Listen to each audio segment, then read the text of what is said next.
What's up? This is phenomenal AJ Styles, and you're listening to The Canvas Theory. Hey, this is Kyle O'Reilly, and you're listening to The Canvas Theory, the sweetest podcast this side of God's green. Hello, this is Zack Sabre Jr., live here at Rev Pro at York Hall, and you're listening to The Canvas Theory. Guys, this is Jay Lethal, the Ring of Honor World Champion, and you're listening to The Canvas Theory. Hello everyone, and welcome to a very special edition of The Canvas Theory. We are here in the UK for a big Revolution Pro Wrestling event.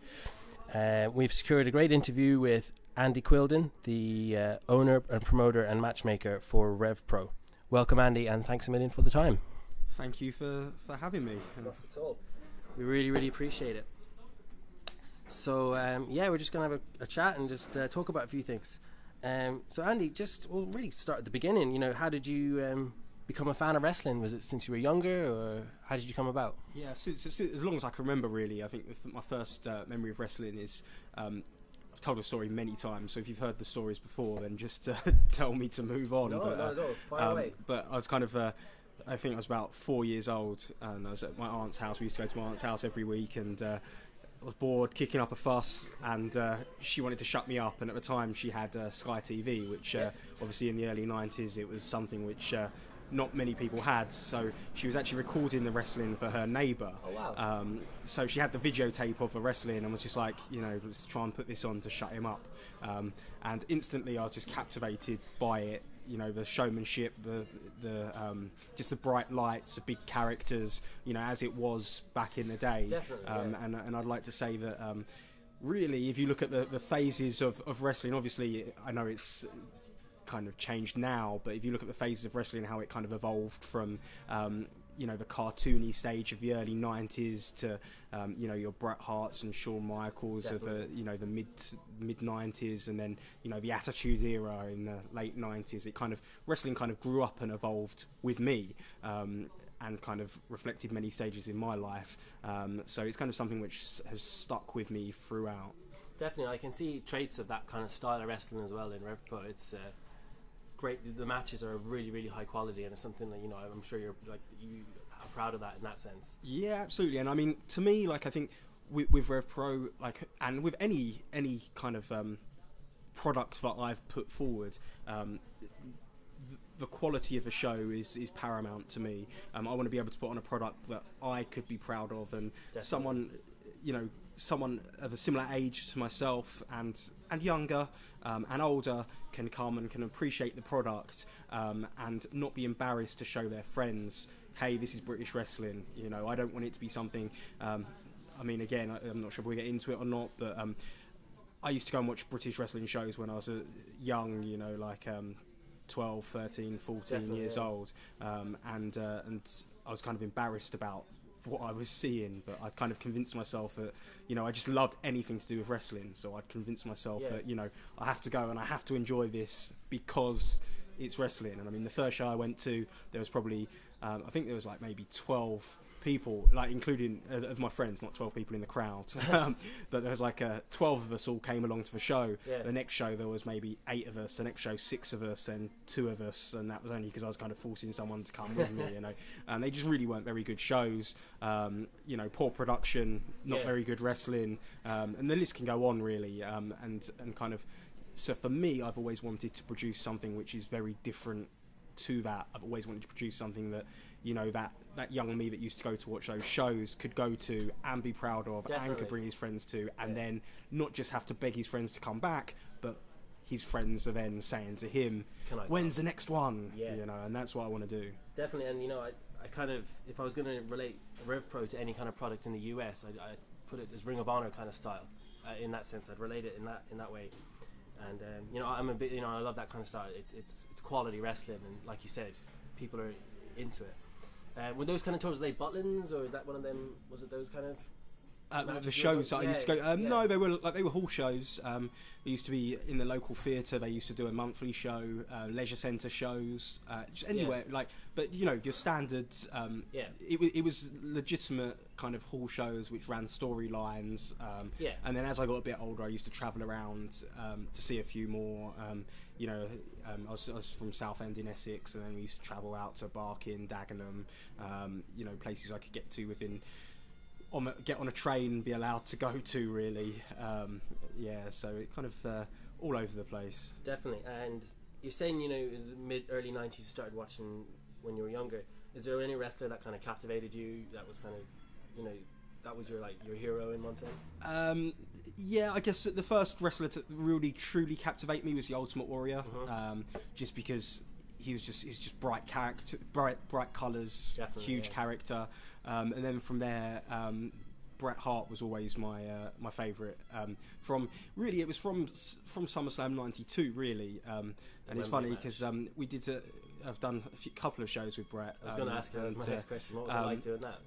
It was amazing, and I mean I've done some stuff with Ultimate Warrior as well, when he made his comeback in Spain. So those two polarising characters who really shaped why I got involved, was kind of into wrestling in the first place. To be able to work with both of those is saying something. Is really, I don't know, sometimes I have to pinch myself when I think how far I've kind of come in such a short space of time.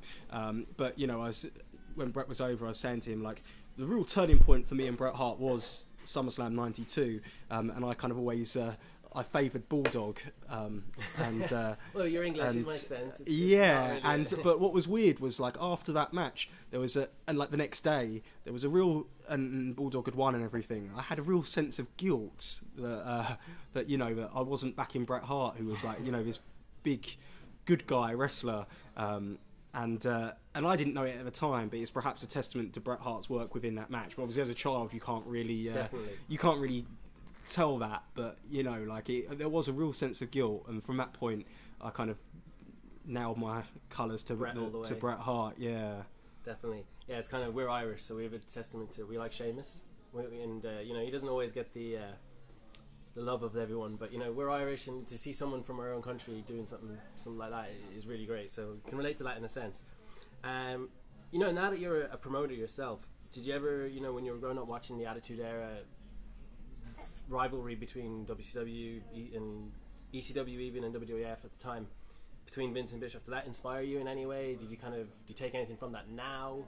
I think the Attitude Era as such, not necessarily. I mean, obviously it was a great time for wrestling, but I personally believe you can take something from any and all forms of wrestling, from any point in time, and I try my hardest to do that, and I try my hardest to be a student of wrestling, and even some wrestling that people say is really crappy, you can often find elements which are really good, and you can always learn from it. So personally, not so much looking at the Attitude Era and saying we can learn from that. I'm sure there's a lot of mistakes that were made that we can learn from, and I'm sure that there's a lot of blueprints to success there that we can learn from as well. But the thing for me really is to make sure that I don't just focus on one style of wrestling and one era of wrestling. I kind of have a broader picture, and then I like to say that with Rev Pro, it's kind of, you get a buffet of wrestling styles. There's something for everyone. So just most immediately, if you look at the show tomorrow, it doesn't matter what style of wrestling you like, you can name a style to me right now and I can tell you a match where you're going to see that style. And that's purely because I'm a big believer in, obviously some people are going to be more passionate about certain styles of wrestling, but I'm personally a big believer in the fact that we can appreciate every single style of wrestling, and as long as there's something for everyone, there's a reason for every single person to attend. And that's why we really hold true to the mantra of pro wrestling at its best, because even if you don't appreciate a particular style, if you're watching the best in the world perform that style, then as a wrestling fan, you can appreciate it. Definitely, and that makes a lot of sense on the business side as well, just appealing to a broader scale that everyone can, you're not scared to bring, a mate or your children or anyone in that sense. And what inspired you to start your own wrestling company? I've always been creative, and I think that's kind of what really inspired me. I never really wanted to run a wrestling company, and I probably don't even want to run a wrestling company right now, but it's kind of, I'm doing it through necessity. What I enjoy the most is the creative process. I enjoy putting together shows, and I enjoy watching watching my visions, which I've had in my head, come true in reality, and seeing the crowd's reaction and seeing them respond to a certain way. So seeing them respond in my head, I can see when the crowd are going to react a certain way, and seeing them react that way is what I enjoy. Yeah. And equally, I really enjoy when the crowd react in a completely different way to what I imagined. You're always learning, always evolving. Definitely, and I enjoy working with all the characters involved. So, like I say, like it's really out of necessity I wound up running my own shows, because I was a booker for a long time before I started running my own shows. But you kind of have to remember, if you're the booker, you obviously have the same deal as you have a great deal of control in terms of booking talent, etc. But you've got no control over the budget, and really, it's a big ask when you think you're spending someone else's money. Yeah. You know, so you kind of got to bear that in mind. And when you're trying to produce the best, sometimes it's not as cost effective as so it's that constant struggle with the budget against the show quality, and personally I didn't want those restrictions, and I think that I've proven by the fact alone that since I've been doing this purely on my own, look at the growth that we've had. If anyone had said that we'd be filling York Hall, and this is coming up to our 9th show at York Hall, and if anyone said we'd be filling it up, this is our 3rd show in a row we've sold out well in advance of a show. So to be able to do that, I believe, is a big achievement and a big testament to the fact that if you're putting on the best, then people will come and people appreciate it, and it's worth the extra expense. But obviously it is the extra expense, but we're filling, there's more bums on seats, so Definitely. It all works out. Yeah. But it's a big ask when you're asking someone else to take that risk, so Definitely. that's where I'm at, and that's why I kind of wound up doing it on my own.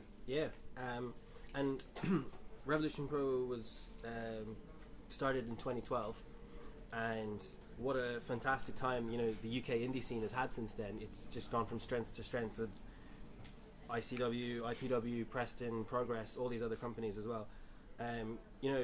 Where yourself, now you're a major territory in one of the hottest pro wrestling beds in the world, really, in one way. I mean, that's is that just coincidence? Did you see something evolve in there, or did you just how did that kind of work out? A number of things. Like, we've always had like a very big talent pool over here. I think that people are finally starting to take notice of that talent pool. I don't think necessarily. I think if you look at a show by show, I think there's a big misconception going around that we're currently in this big boom period for British wrestling. What we're at is we're kind of at a stage when there's a few promoters who are running big shows, which are getting a lot of media attention. People are getting smarter at using social media, which is something which was never there in the past. But if you look at a per show basis, and in attendances on a per show basis, is probably down a lot, because the guys who are saying when I started 5, 6, 7 years ago, I was working these working men's club in front of a few people. They probably were, but it's probably because they were just getting involved within the wrestling business. When I was started watching shows, you had Brian Dixon's All Star, and he was filling thousands of people in theatres around the country. And it's not to say that the shows were amazing quality shows, and it's just British wrestling used to follow the cycle of American wrestling. So when WWE had their big boom period with the Attitude Era, British wrestling naturally followed and had that big boom period afterwards. Now, obviously that's not a knock on British wrestling today, because I personally feel that it's in a better state today than it is in the fact that the shows are of a higher quality, the production values are a lot higher.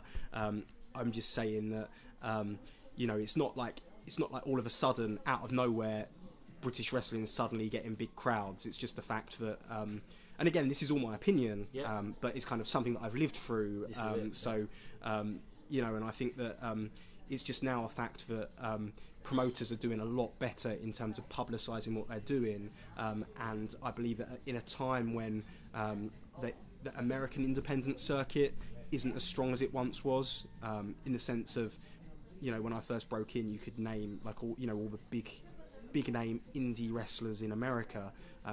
You know, they hadn't really had any guys break through as such. And what's exciting is a crop of talent which is breaking through in the UK, and I think that's where people are standing up to take notice. I think a big flaw about the international wrestling press is that they don't really cover British wrestling to anywhere near the level they should do.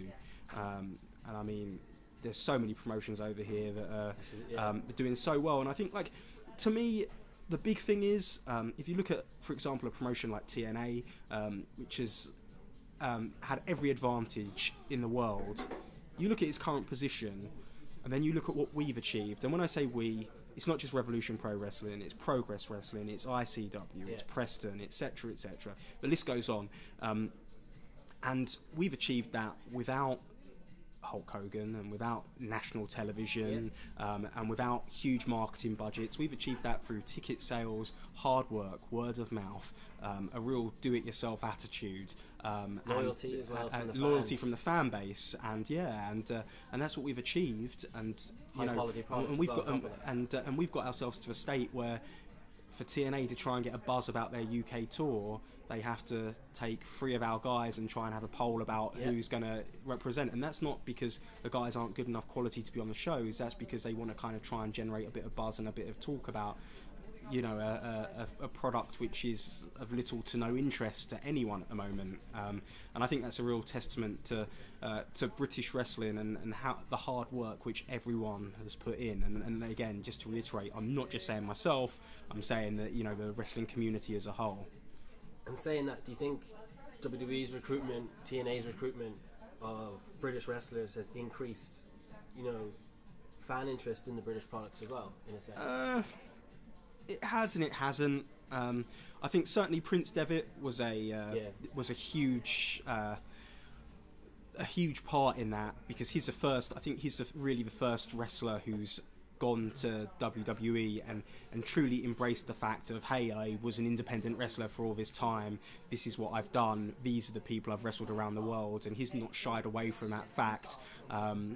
Whereas I think a lot of people, when they make it to WWE, they kind of shy away from their independent roots, and you know, you don't get as many references. It's almost like you know, when CM Punk, remember when the CM Punk DVD came out, and you had all the Ring of Honor footage, and all of a sudden, you know, Ring of Honor became real cool. You know, I think that Prince Devitt has done a real good job in kind of in many ways, despite the fact he kind of left the scene, he's kind of helped push it along as well. I mean, who would have thought you'd see like Rev Pro and you know, on WWE programming, but you do, and you see it on all the live tours on the big screens, thanks to Prince Devitt. So to me, that's a great thing. I wouldn't say so much say their recruitment, because you know, there's guys out there who are doing it for themselves. You know, the lads who are doing the PWG shows. You know, they're Marty Skull, Will Ospreay, you know, Zack Sabre Jr. They're the guys that are kind of really drawing the attention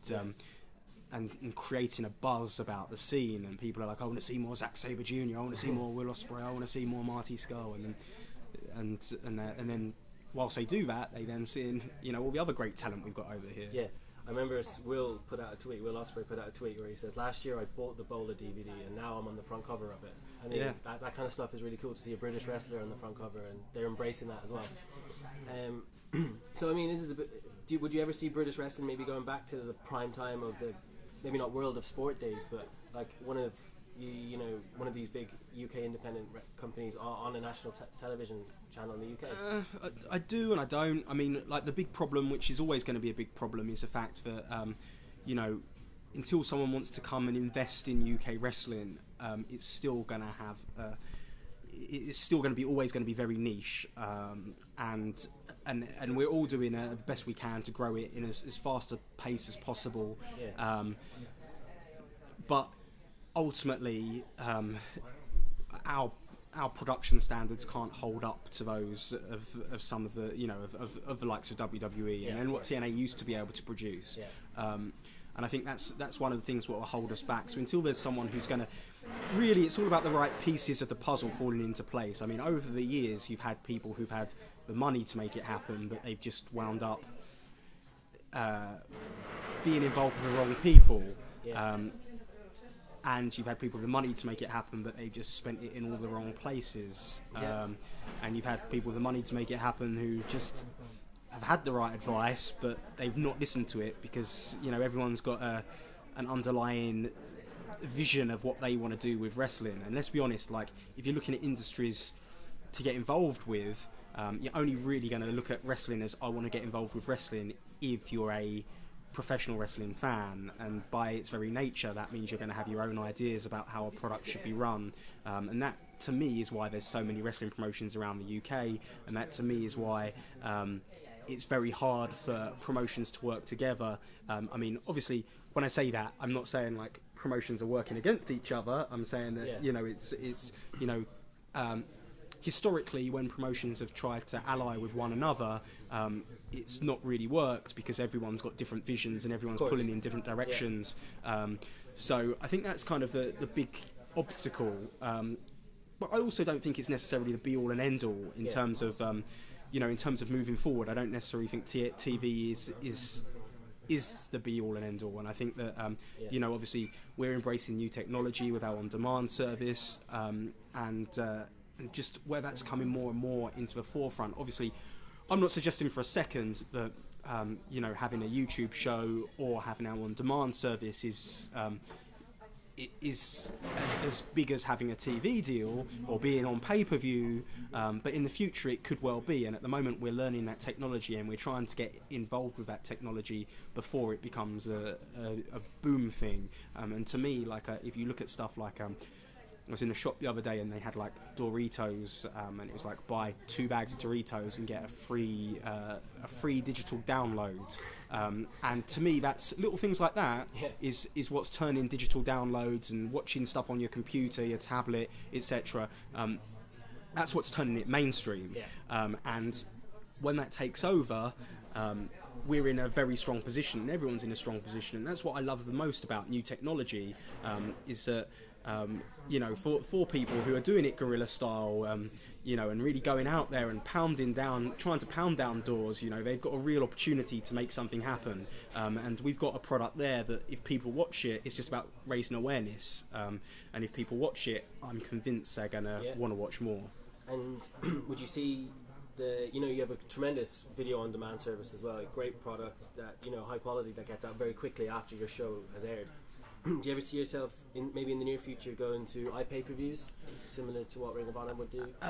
It's again, it's a possibility for the future. I mean, there's a few things to bear in mind. Like, one thing is we have a loyal fan base, but it's kind of you've got to worry about if you suddenly did iPay-per-views and you could watch your pay-per-views live, would people, you know, skip on attending the shows live to watch the iPay-per-views? We don't really want to kind of jeopardize that. That's one thing. Another thing is the technology isn't really that proven. There's been a number of instances where, like, you know, high-profile instances in the international scene where stuff hasn't worked. So you know, and with the infrastructure we have, such a small team working, I think it would stretch us very far to have another thing to worry about in terms of iPay-per-views. I mean, I'm not ruling it out completely for the future, but I think our turnaround time is such that, you know, you can watch it relatively soon without having to worry about spoilers. And I think that for now, that's kind of good enough. But again, it's something that we're constantly evaluating, and it could change. RevPro TV, which we started earlier this year, or well, early last year. Now we're in 2016. It was a great idea, and the idea of putting a match, or maybe even 2 matches on every week. You know, what was the idea and the inspiration behind that? Did you think you needed to just get your product out there? Yeah, I think for me the big thing is you know, trying to reach the masses, and obviously I have faith that our on-demand. I have faith that every show we put on is worth paying to see, and obviously that's the only way we can continue to grow. But how do we reach more people? How do we let more people know about our on-demand service? Let's give them a taster for free, and hopefully if they appreciate what they're seeing, they'll then, invest in the product, and that was a theory behind it, and I believe it's worked. It's something which is still a work in progress, and something we've still not got quite right in terms of where I want to see it go. Yeah. But it's something that we're continuing to work on, and we're not claiming to be perfect.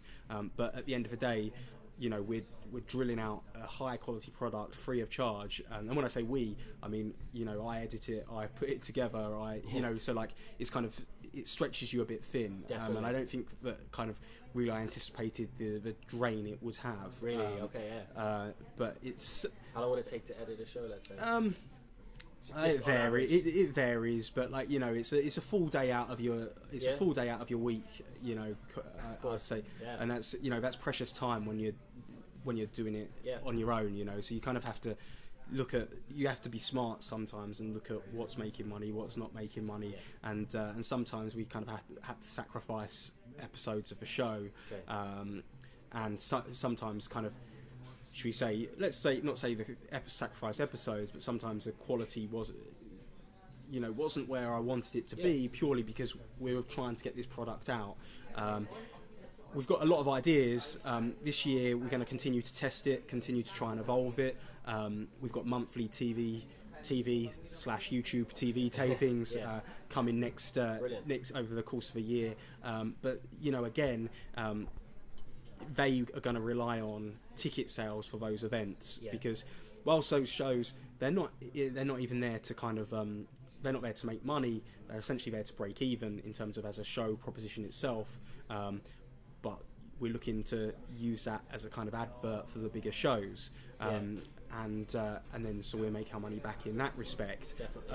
But if we're not getting crowds to the monthly tapings, then obviously that's something we'll have to reassess again. For sure. But that's all part of I think that's all part of just the process of growing, learning, and evolving. Try and, you know, the only way to, you know, continue fail and you try have to keep trying, and if you don't do that, then you're not going to get anywhere, you know. And again, like I said at the top of all of this, you know, if people told me when I started running York Hall, when I advertised the first one back at the York Hall, people told me it was a white elephant, and people said, you know, I don't know what you're thinking trying to run there, because it's not going to work, essentially. But the only way I had to try, and now look at it now. And look at it now, exactly. Just the idea of putting such high quality matches, you know, Shinsuke Nakamura, Roderick Strong is the one that just sticks out in my mind. Two international superstars in different countries, Roderick in the US and Nakamura from Japan. And it's just, and giving that for free, like. Yeah, and to me that's like a kind of it's a big thing, like putting on that match. But to me, like the thing that I'm most proud of is the fact that was probably maybe the third best match on that show, and that kind of and that speaks volumes about the caliber of talent that we have, and to me that's what I've always wanted to do. If people come to see Shinsuke Nakamura and walk away talking about Marty Scurll, then exactly, and then that's where we grow and that's where we build, and I'm fortunate enough to have a working relationship with New Japan Pro Wrestling, which has enabled me to put on these dream matches, and you know, throughout the last 3 years we've kind of really built a good trust and a good working relationship with them, and we're continuing to thrive with that relationship, and we're continuing to bring new eyes on the product, and that's a great thing for me, and to me, if I can create new fans of British wrestling and new fans of some of the British wrestlers, then I'm doing my job. And it's great that you get such high talent of New Japan coming here to the UK. You know, Okada, Tanahashi, Liger. Is there, you know, do you see some of the UK guys, Will Ospreay, Marty Scurll, Zack Sabre Jr.? Zack's already in Japan, but would you see some of the other UK top wrestlers going to New Japan shows? Absolutely, I'd say watch this space. There's stuff in the works at the moment, and I think that people are going to be very happy. So in the very, very near future, especially with New Japan losing some of their top talent, there's a lot open space there. There's opportunity, and definitely. And in Revolution Pro Wrestling, we always say like opportunities are what makes wrestlers. So if you look at all the wrestlers we've had over time, everyone who's succeeded are those who've made the most of an opportunity. So even guys like, for example, Marty Scurll, Will Ospreay, they're all guys who got in the position they were put in because they were given an opportunity, and they just made the most of that opportunity. We're a promotion, and as a booker And as a promoter, I've always consistently used guys and given guys opportunities before there was a buzz about them, or before they were famous, so to speak. It's very easy to take guys who are established and put them in positions to succeed because they're proven commodities. But when you take guys when they're unknowns and put them in positions to succeed, and they excel, that's there's a real satisfaction in that. Definitely. And that's kind of what I like doing. And even if you look at some of the guys who are on tomorrow's show, like the likes of Pete Dunne, Flash Morgan Webster, they're in the Cruiserweight Championship match, and they've got a real opportunity to excel. And guys, it's the guys who make the most of that opportunity that turn themselves into as household a name in British wrestling as you can be. And that's kind of that's a bar we lay down when we're booking guys. So and I guess that's the same with New Japan. If they present an opportunity and someone wants to make the most of it, then they're for the taking. Absolutely. Yeah, and just you were saying there about the evolution of the UK guys. It's just watching. Let's say, take example, Triple H is one wrestler that's just evolved over time from his WCW days to how he looks now even. But it just reminds me of how Marty Scurll looked 3 years ago. Shorter hair, no beard. Now long hair, top knot, beard, the gimmick. He's completely different. You wouldn't recognise it. It's not just a look. It's a transformation of the in-ring style as well. Yeah. And I think that and I think that's why we're so lucky. And I think that's another reason why British wrestling is doing so well at the moment, is because we've got all these young. I call them young veterans. Yeah. Marty's been doing it for it must be close to 10 years now, and he's only 26 years old, something like that. So he's a young veteran, despite the fact that he's a young man. His best years are still ahead of him. He's almost like a wrestler who's in his prime at the moment, but his prime's still to come, and they're only getting better. And that's another great thing about using the best wrestlers in the world on these shows with these guys, is the fact that they step up to their level.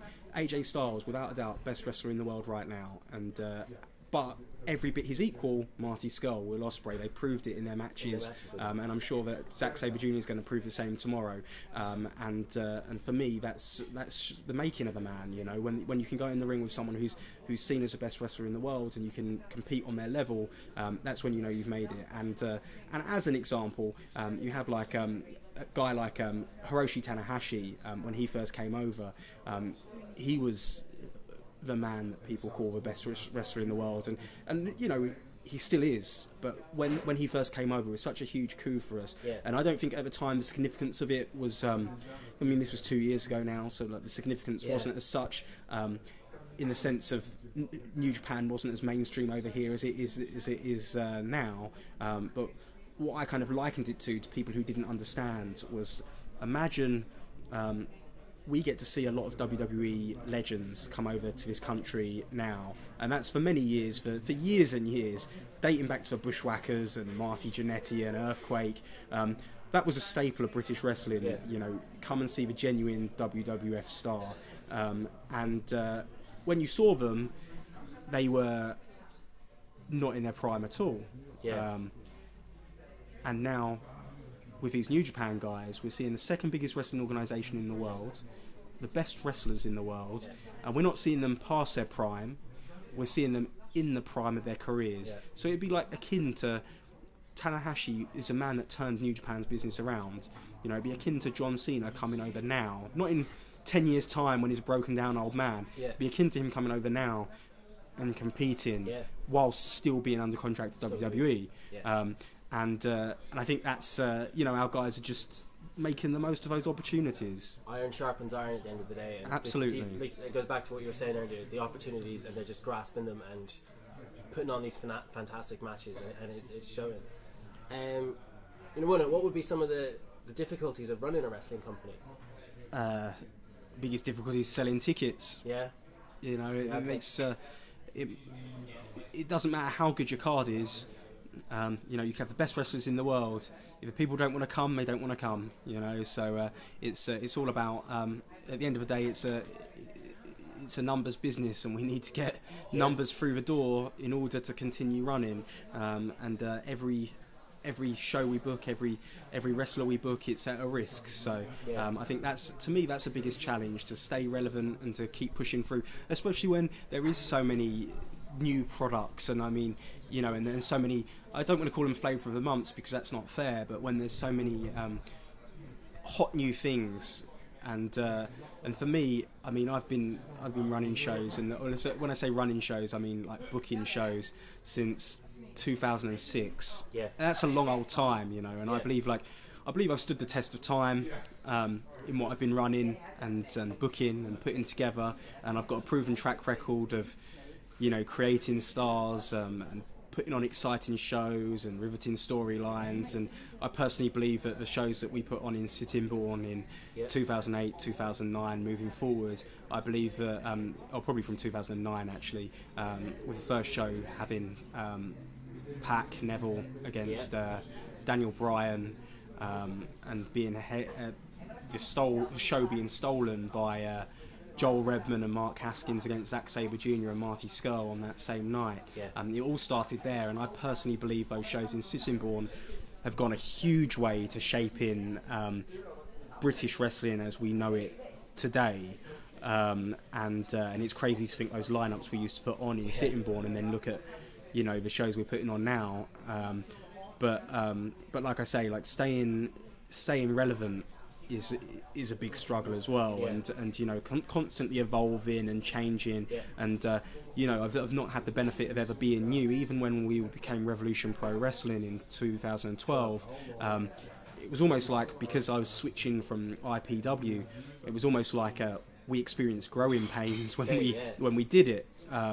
Because people don't like change, and you know, if it was a new promotion completely and we had a clean, you know, but it wasn't. It was just like it was almost like an overnight thing, and we still recognise the same champions, and obviously there's confusion, and you know, and we had our, you know, people going to the IPW website still, and you know, like there was that confusion, so there was growing pains, and it took us and like the first show we did, we smashed it out of the park, and then I'd say it took a good 6 months until we kind of started to find our groove with Revolution Pro Wrestling, and it was weird, and there was a number of circumstances surrounding that. It wasn't just to do with the switchover of name, but I mean, we got hit hard by losing talent. So I remember one weekend, last time El Generico was, or Sami Zayn's friend, El Generico was over.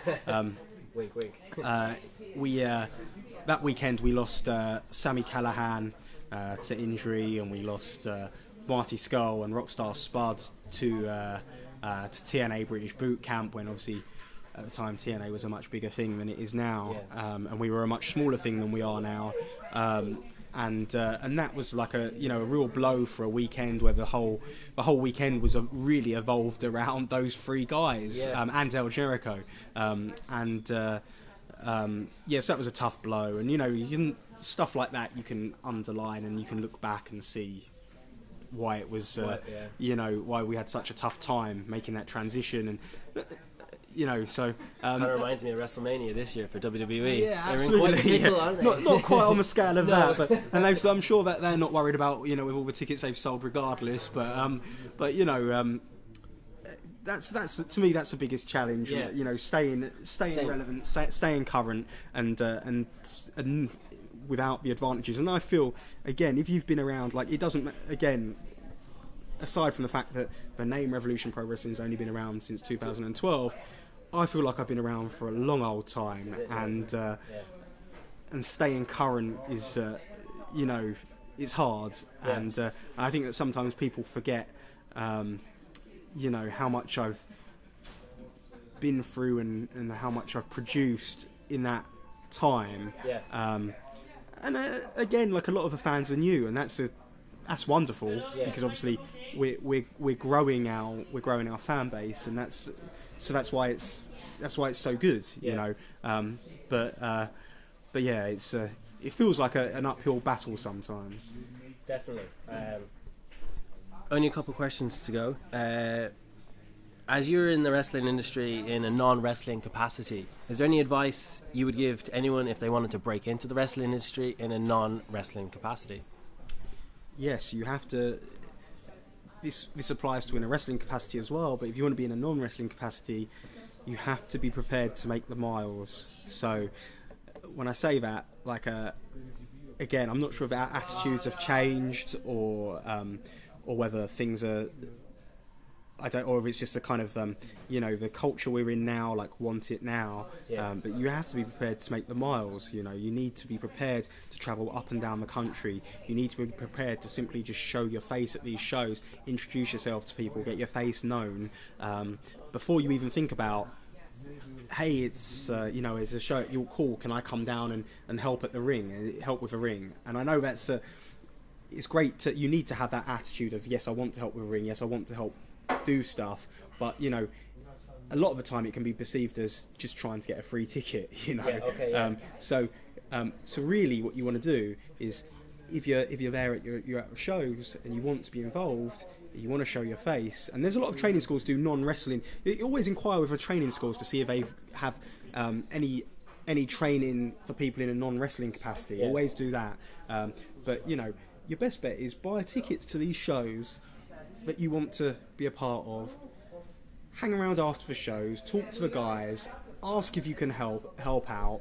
And this is after the show, ask if you can help out. Because then you've paid for your ticket. And then you've paid for your ticket, there's no ulterior motives, you've got your face known. You keep doing that, you do that long enough, then you can say, hey, do you want me to come and help set up? And you kind of work your way in that way. You're never going to start off at the top level. You're going to have to work your way into that position. And like I'm saying that from experience, that's what I did. Is that yourself? How you kind of? Yeah, ultimately, I started as a referee, and I kind of I did a referee training course and became a referee and started at the bottom. But I used to put up, I used to put up rings. I used to kind of just get involved. I used to, like, even if I wasn't booked on shows, I'd try and jump in cars with people and help out in any way, shape or form I could. And I'd just do whatever I could to kind of be involved, and whatever I could to be helpful and be an asset. And try and learn as many skills as possible, because it doesn't matter if it's wrestling or out of wrestling, but if you're multi-skilled, then you're going to be more valuable to anyone. So be it whether you're good at video editing or whether you're good at designing t-shirts, social media, whatever it is, make sure you excel in as many fields as possible. Because I always describe myself as a jack of all trades and a master of none, because I literally do everything. But that's because I've kind of had to teach myself to do everything. And because, again, the very nature of British wrestling is there is no budget there for stuff, so we have to make it happen on our own. To make it happen, we have to be proactive. We have to learn how to do this stuff. So if I can learn how to do it, then you can sure as hell learn to do it. So there's no you don't need to be in this day and age, when you've got Google and you've got YouTube, you can learn how to do anything you want. So teach yourself how to do stuff, and make yourself as valuable as possible to promoters. And in the day and age where where there's not a big budget and there's not a lot of highly skilled people in every single area, trust me when I say, if you've got something that makes you stand out to the pack, and you've got something that will make you an asset to a promoter, they're going to be very interested in having you around. And then that's how you start to make a name for yourself, and then everything will follow on from there. Like, literally, hard work will be rewarded. Definitely. Being from Ireland, I have to ask this question. Any chance of a Rev Pro show coming across the pond in any form or fashion? I'd love to put Rev Pro shows on everywhere, and I'm not. I don't know too much about Ireland. I don't know what the demand is, but if there's demand, let me know. Have everyone email me. Let me know, and hopefully we can put something together. I mean, ultimately, I want to be everywhere, but I have to be very realistic in terms of it's essentially just me, and I need more people, working with me. But again, it's a case of I need reliable people, and I need it to not create more work. Of course. Having more helpers, I don't want that to create more work for me. So that's kind of kind of where we're at.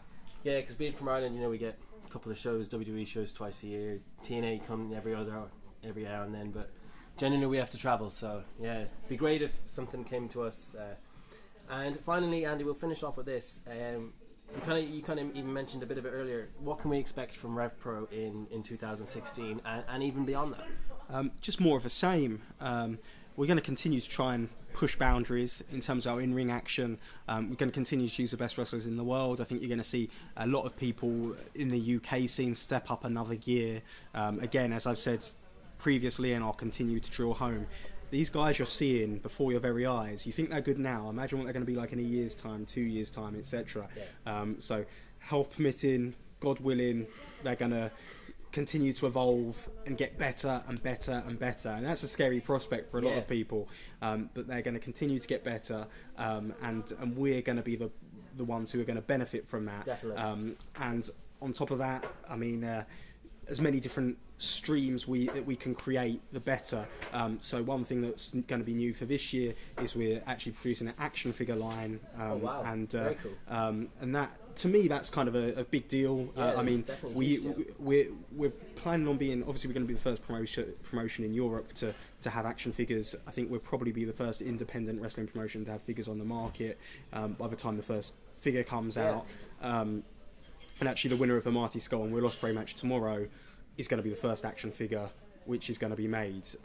So they've both had their pictures taken for the figures, and they're being hand sculpted and then molded from there. And it's a real process. It's not like it's not a custom fit. It's not like, we're going to stick together some old figures, and they're all going to be the measurements of the top line in action figures at the moment. So they fit right into someone's action figure collection. So for kids, they can play with them. For adults, they can have them as collector's items. They're going to be packaged well. So that's something I'm very excited about, and I want to continue to grow the RevPro brand, merchandise, etc. And again, it's a gradual process, and I'm fully aware of the fact that it's a gradual process. And hopefully, and like you said, we said it earlier, you have to take a risk if it's going to work. So we've invested a lot of time, a lot of money into these toys. It might not work, but if it doesn't work, at least we've tried. And I will continue, I guess, my whole philosophy on wrestling, on British wrestling in general, is I will continue to do absolutely everything I can, everything in my power to push it to the next level. I will do everything in my power to produce a product that we can be proud of, to push a product with high production values and with the best in-ring talent. And ultimately, to sum it all up, Revolution Pro Wrestling, our catchphrase is pro wrestling at its best, and that's quite frankly because that's what I believe in. Yeah, definitely. Cool, Andy, really appreciate it. Just finally, where are you at on the internet? RevolutionProWrestling.com is the website. Twitter.com/A Quildan, that's AQUILDAN is my personal Twitter, and there's @RevProUK is our company Twitter. Literally look at revolutionprowrestling.com. Down the right hand side of the page, you've got all the social media links. So you've got the Twitter, the YouTube channel, you can join our mailing list, and you've got the Facebook page there as well. So revolutionprowrestling.com, check that out. Right hand side of the page for social media, and of course to buy tickets as well. Perfect. Andy, thanks a million for the time, really appreciate it.